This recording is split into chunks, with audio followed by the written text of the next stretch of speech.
Kumusta mga brad, mga master? Ngayong adlaw, naot okay na no? Narabay mga trade diha. Tukaran sa tanan to kapay.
Ah, natin isgutan na karon ito itong survey padayon to. Survey topics about to sa kani mga lowest nga mga gibutuhan pero nagya po debate. Stamp box versus multi-effects. So marag mo na yung hot topic po karon. Ato gyud pa na isgutan mga brad, mga master.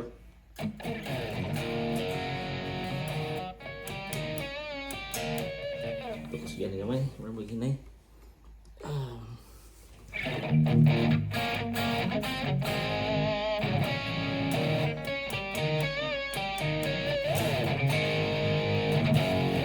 Kato day nga guitar solo, kuan to. Rest in Peace by Extreme, si Nuno Bettencourt, isa sa mga legendary. So sige na ganahan na to, mo to ang title, Rest in Peace. So balik ta sa topic mga brad, mga master. Sa advantage sa stamp box is kuan niya iyang durability, iyang kaligon. So mga 1980s nga Boss pedals kining mga tang to ganing Tube Screamer 1970s pa man siguro ni imbento no, or na manufacture ang mga original nga Strat nga TS9. Pero hatod karon nagyapon to no, nagyapon tong katungid nga mga mismo dili ratio, nagyapon nga mga pedals. So ligon gid siya, saksi gid ko ana no. So kay bata pa ko nagamit mi sa mga stop box, mga Boss kasagaran sa wala o text napoy TS9 kita ko. Hantod karon katong mga pedals naa gyapon sa akong mga amigo ilagay pong gikip. So ligon gud. Then sunod nga makuha pa nato sa stamp boxes ang iyang kuan gud iyang quality nga sound. So kana nga sound mo ginay giawatan put sa multi mo gina that very pedals TS9, Boss DD3 kining mga sa paiban nga mga giawat sa tanan, halos tanan no, kaning mga modeler na to karon ang giawatan ana is kana gyud mismo nga mga effects ang mga OG. ang wala so mga sure kita nga quality nga sound ang makuha na to, mao gina nga sound ang OG nga sound. Then advantage pod sa stamp box is kung maguba mo sa di maguba tanan, naka pedal board na isa ka pedal maguba, pulihan na nimo or payo dali ra pud sa ayohon. So manano ang disadvantage stamp box is mahal. Makaingon tag barato kay barato ra man usa pero usa ra pud naka-effect. So di ba nakabawa mo ana. So o kumpletohon ginato na mas mahal pa no sa pinakamahal nga multi siguro.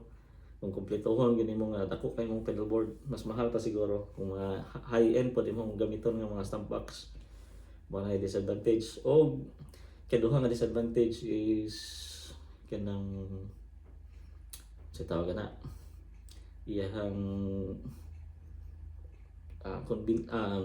inconvenience bugat kanang dako kay dako mo kada board bugat then daghan pa kag cabling pod, daghan pa kag buhaton nga cabling kung komplikado imong board di man pwede nga straightforward lang no, kinahanglan man nimo i-switcher or yun sa pa na. So muna then kini mura nang duman ha, wala na ako naglista pero daghan pagod og kanang disadvantage gud ang or advantages ning mga stamp box ug multi. Then nagkaroon ta sa multi, ang multi sure na ang iyahang pros apel na ang convenience mo man gid pangita gid sa mga tawo karon no, convenience. Then ikaduha is ang iyahang affordability. Kung buto na naon bisan pagkatong pinakamahal nga multi barato gyapon kung imong ang idea ba barato gyapon kay daghan naman siya sulod, Swiss knife naman siya. Then kani pong presets wala ni sa naamon uban sa multi sa stamp box pero mas makuha nimo sa multi maximize nimo or magamit gini mo. Then sa pagka advantage sa multi is kaning less nga complicated nga cabling no. So usa raman in out or na magaling uban nana kanang pakapin na nga mga cabling. Pero kasagaran pinaka straightforward gud in ug out ra mura. Wala na kay buhaton na wala na kay mga patch cables. Then ano po sa disadvantage? Disadvantage is durability. So sa akong mga 30 years na suro ko gitara no sukad pagkabata. Nakita nga na kung wala gyud ko kitag multi nga hatod karon naa pagyapon. Kung naa man galing naagi siguro pero sa ako lang personally wapo kita nga nilahutay gid ba. Naguba ang screen naguba ang IC listen na po dayuhon kay surface mounted na ang mga pisa no. Then AC kasagaran gagmay kayo. Then ito pa may disadvantage sa multi sound quality. So di gid ka buto karong panahon na dulduol na ang sound sa multi ug sa analog. Pero syempre OG mo tong analog dito man gid gikan tanan no. So then disadvantage sa stamp box nang pa stamp box nga dili analog digital po dito magigit nga gikan ang sa tong multi nga mga sound dito mo ginagi model tanan kay kung wala pa himo na sila lain nga mga effects pero dito ginagikan ang sound tanan na imong overdrive imong distortion modeled after the stamp box. Then kana pa nimong mga amplifier modelers cabsim dito ginagikan sa tinuod nga sa real thing dito ginagikan sa tinuod nga mga hardware tinuod nga amplifier nga Fender, Marshall dito ginagiawat. So siyempre original gito OG katong mga tinuod.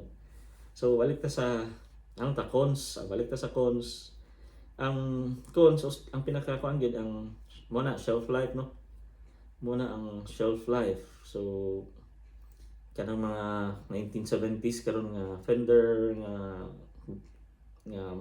amplifier or kaning mga Boss nga effects karon maura gyapon inigamit nimo plug nimo maura gyapon itukar nimo. Pero ang shelf life sa mga multi tungod kay di man siya built to last gid siguro mo yung tan-aw na built for kuan na gid siya kanang karon lang ba din lain model na pud sunod. So mo gina nga after pila ka years maguba siya then mo na kanang lisod na kagayo. So ngita siyempre ito yun nila kay bagong model na pud man pero kaning mga TS9 mo gid na no mga DS1 nga stamp box Boss mo gid na nga model no ni na may variant gamay pero katong mga kuan naa gihapon mo gid pay gipangita then mo gid pay ginatukar sa uban.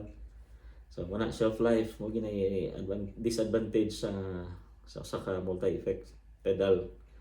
Then sa pa may disadvantage ato ra man ang dugangan sunod So kung papilion ka, naragin na sa user ang naragin sa user ang kuan ang preference, user preference ang tanan. So napa po isa day ang disadvantage sa multi is ang iyahang kana resale value.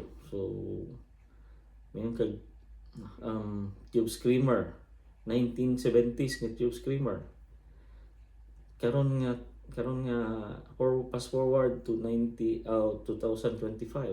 So pila man na karon, mahal gyapon. Kanang multi kita Zoom sa 1990s mo una nang gawas. So mabulit kag Zoom karon murag halos wala na value no. So yan na ba. So wala nagunit ka gyapon og high resale value nga butang. So nagapay value imong kuan ba. Amplifier Fender nga Twin Reverb or Princeton sa 1960s nahimo forward karon mo same amplifier mahal gyapon kayo ana ba. So mo po na advantage disadvantage sa mga modelers o kanang ana na ba. So wala diri sa ta ginagmay ra itong iskutan na dili pa ni kompleto pero mo lang kanang mga practical na kuan ba tubag. So amping mga master and happy weekend sa tanan. God bless.